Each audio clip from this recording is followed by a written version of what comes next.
Bienvenidos de nuevo a mi cocina, mis queridos gourmets del pánico. Pasen, no se queden en el umbral. Hoy la temperatura de la sala está ajustada a unos perfectos 4 grados centígrados. Ideal para la conservación de la carne y de los secretos. Muchos de ustedes creen que el final de la vida es un punto y final, un corte seco. La realidad es que se apagan las luces y la carne se vuelve inerte, lista para ser procesada. Pero ¿qué ocurre cuando el ingrediente principal se niega a ser cocinado? ¿Qué pasa cuando la materia prima se rebela contra el chef? El platillo de esta noche nos lo envía un suscriptor que trabaja en la despensa más fría de la ciudad, la morgue. Es una historia con una textura correosa. Tiene ese sabor metálico de la adrenalina mal curada y un retrogusto amargo a claustrofobia. Vamos a hablar de la catalepsia. Ese estado fascinante donde la vida imita a la muerte con tanta perfección que incluso los expertos pueden confundir un cuerpo vivo con un trozo de carne listo para el despiece. Espero que tengan el estómago vacío, porque lo que vamos a servir hoy se degusta mejor con hambre de horror. Afilen sus cuchillos, que vamos a empezar el corte.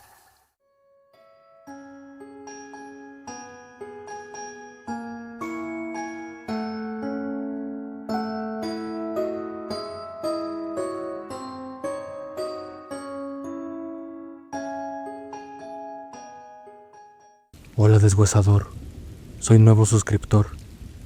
Me gusta cómo hablas de la muerte, como si fuera arte. Para mí es solo burocracia, o al menos eso era hasta la semana pasada. Trabajo en el turno de noche en la morgue del forense de la ciudad. Es un trabajo que requiere un tipo de personalidad muy específica. No puedes ser impresionable. Tienes que aprender a ver a las personas no como padres, hijos o amantes, sino como rompecabezas biológicos que ya no necesitan sus piezas. El turno de noche es silencioso, pero es un silencio mentiroso. La morgue tiene su propia música. Tienes el zumbido eléctrico de las cámaras frigoríficas que nunca para. Tienes el sonido del sistema de ventilación reciclando el aire cargado de desinfectante industrial. Y ese olor dulce, enfermizo, del formaldehído. Y luego están los cuerpos. La gente piensa que los muertos no hacen ruido. Se equivocan. Los cuerpos hablan. Los gases se acumulan en los intestinos y escapan por la boca o el recto con gemidos que te helarían la sangre si no supieras de física. Los músculos se enfrían y se contraen, haciendo que un brazo salte de la mesa o que una mano se cierre de golpe. Ya estoy acostumbrado. Llevo 6 años aquí. Si escucho un crujido, ni siquiera levanto la vista de mi café. Es solo la carne asentándose. Rutina. Pero lo que viví hace un mes no fue gas. Era un martes, eran 2:15 de la madrugada. Estaba lloviendo a cántaros afuera. Podía escuchar el repiqueteo contra las ventanas altas del sótano. La radio de la policía, que siempre tengo de fondo para saber qué me va a llegar, anunció un 10:50 en la interestatal. Código de accidente de tráfico grave. Media hora después los paramédicos bajaron la rampa con la camilla. Traían una bolsa negra, de esas de vinilo grueso que usamos para transporte. Los paramédicos parecían con prisa, querían soltar el paquete y volver a sus casas o a la estación. Masculino, unos 30 años, colisión frontal sin cinturón, dijo uno de ellos limpiándose el agua de lluvia de la frente. Declarado muerto en escena a la 1:40 am. Trauma torácico masivo y posible fractura craneal. Está hecho un desastre, amigo. Suerte con eso. Firmé el papeleo de custodia sin mirar mucho. Me dejaron la camilla en la sala de preparación y se fueron. El sonido de la puerta cerrándose detrás de ellos siempre me da una sensación extraña, como si me sellaran dentro de una tumba gigante. Me quedé a solas con él. Mi trabajo antes de que llegue el patólogo por la mañana para la autopsia real es preparar el cuerpo. Mise en place, como dirías tú. Tengo que pesarlo, medirlo, desvestirlo si trae ropa, lavarlo y documentar cualquier marca visible. Me acerqué a la camilla, el olor era diferente al habitual. Olía a lluvia, a gasolina, a caucho quemado y a sangre fresca. Esa que tiene un olor cobrizo muy fuerte cuando aún no se ha coagulado del todo. Encendí las luces halógenas sobre la mesa de acero inoxidable. El brillo blanco clínico lo inunda todo. No deja lugar para sombras. Me puse el delantal de plástico, la mascarilla N95, y me calcé un par nuevo de guantes de látex azul. «Veamos qué te pasó, amigo», murmuré. Hablo con ellos a veces, ayuda a no sentirse tan solo. Bajé el cierre de la bolsa. El sonido de la cremallera rasgando el silencio fue obscenamente fuerte. El hombre dentro era joven. Tenía la cara cubierta de sangre seca y barro, pero extrañamente sus facciones parecían intactas. El daño, como me dijeron los paramédicos, parecía estar en el cuerpo. El pecho estaba hundido de una forma antinatural, como si el volante lo hubiera abrazado con demasiada fuerza. Su piel tenía ese tono grisáceo, ceroso, típico de la falta de circulación. Cianosis periférica, de libro. Procedí con la rutina. Lo pasé de la camilla a la mesa de metal. Pesaba mucho. El peso muerto es real. Sin tono muscular, un cuerpo humano es como un saco de arena mojada. Al dejarlo caer sobre el acero frío, su cabeza giró hacia un lado con un golpe sordo. Comencé a cortarle la ropa. La camisa estaba empapada y pegada a la piel. Usé las tijeras de trauma para abrir la tela. Mientras trabajaba noté algo en su temperatura. Estaba frío, sí, pero no ese frío profundo. Ese frío de piedra que suelo sentir. Lo atribuía a que el accidente había sido reciente y venía dentro de una bolsa térmica. Fue cuando estaba limpiándole la cara con una esponja húmeda para las fotos de identificación cuando tuve el primer aviso. Estaba pasando la esponja por su párpado izquierdo para quitar una costra de sangre. Sentí una vibración bajo mi dedo. Fue minúscula, como el aleteo de una polilla atrapada bajo una sábana. Me detuve en seco. Mi mano se congeló sobre su cara.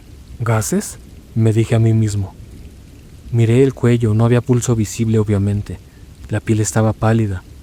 Esperé 10 segundos, nada, ni un movimiento, ni un sonido. El pecho seguía hundido e inmóvil como una caverna derrumbada. Me reí nerviosamente bajo la mascarilla. La mente te juega malas pasadas a las 3 de la mañana. Continué, tenía que desnudarlo completamente. Agarré su brazo derecho para quitarle los restos de la chaqueta. Estaba rígido, no rigor mortis completamente.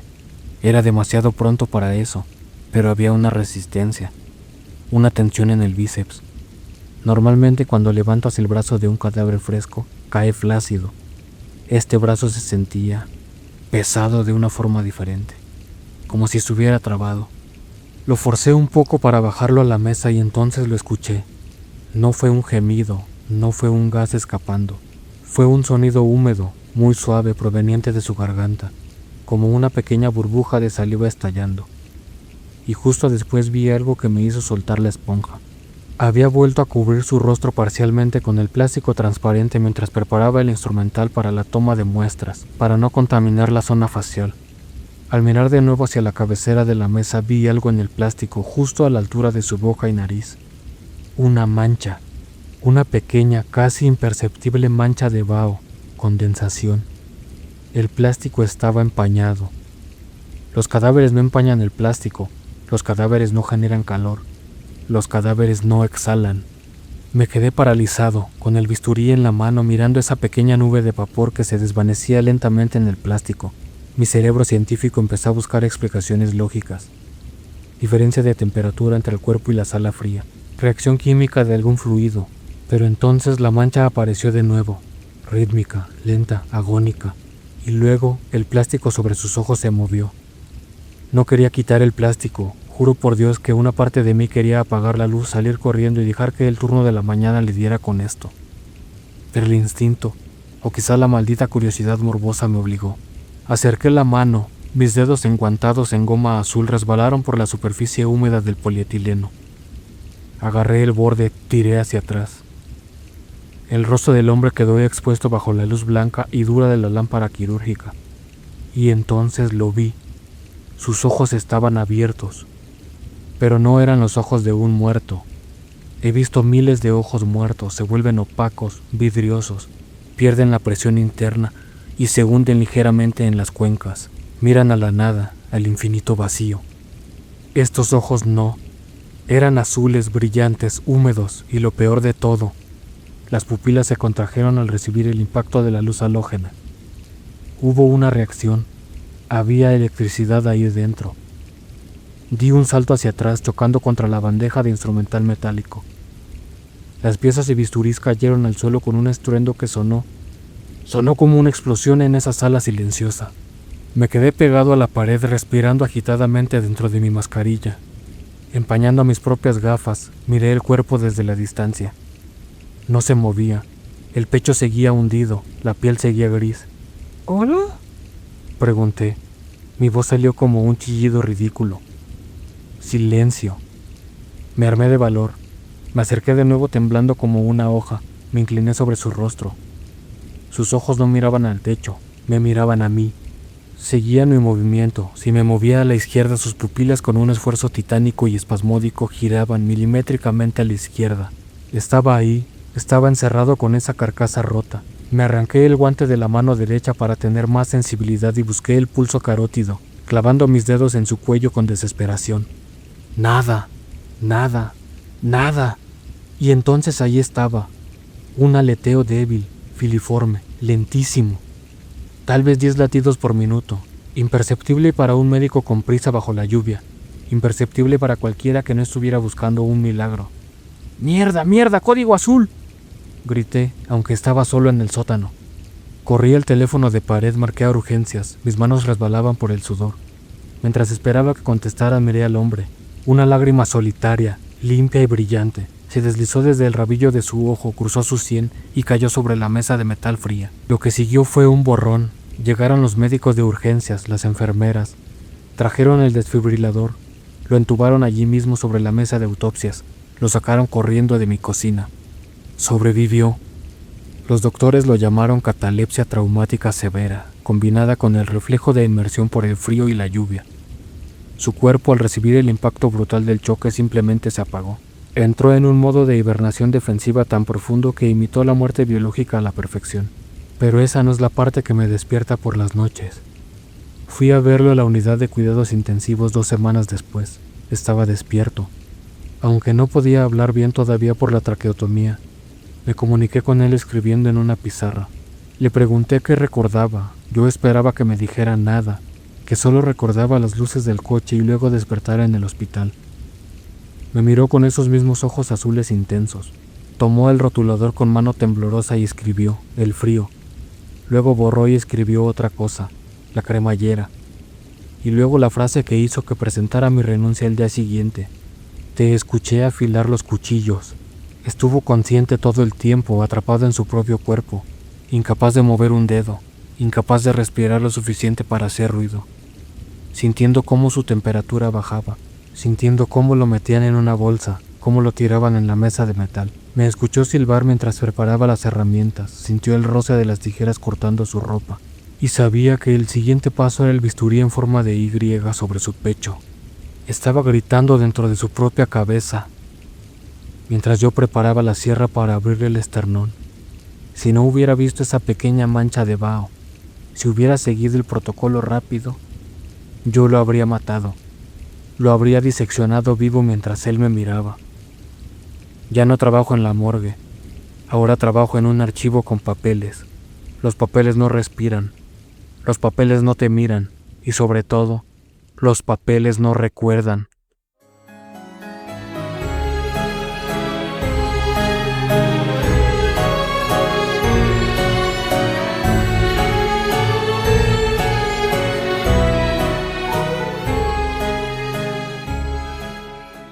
Delicioso, ¿verdad? Una historia con un final crudo, justo como me gusta. Imaginen por un momento la textura de ese terror. No el miedo a morir, sino el miedo a no poder demostrar que estás vivo. Estar servido en bandeja, marinado en tu propia parálisis, esperando el toque final del chef, siendo un espectador silencioso de tu propio desmembramiento. La catalepsia es una especie rara en nuestra cocina, pero cuando aparece, deja un sabor inolvidable. Nos recuerda que la línea entre un sujeto y un objeto, entre un él y un eso, es tan delgada como una bolsa de plástico de 3 micras. Espero que esta historia les haya quitado el apetito, o quizás les haya despertado uno nuevo. Si disfrutaron de la degustación de hoy, dejen su propina en forma de like y suscríbanse para reservar mesa en el próximo banquete. Y díganme en los comentarios, si estuvieran paralizados en una mesa, ¿qué harían para que el carnicero notara que la carne aún está fresca? Yo soy el deshuesador, y recuerden, en esta cocina nada se desperdicia. Hasta el último grito se aprovecha.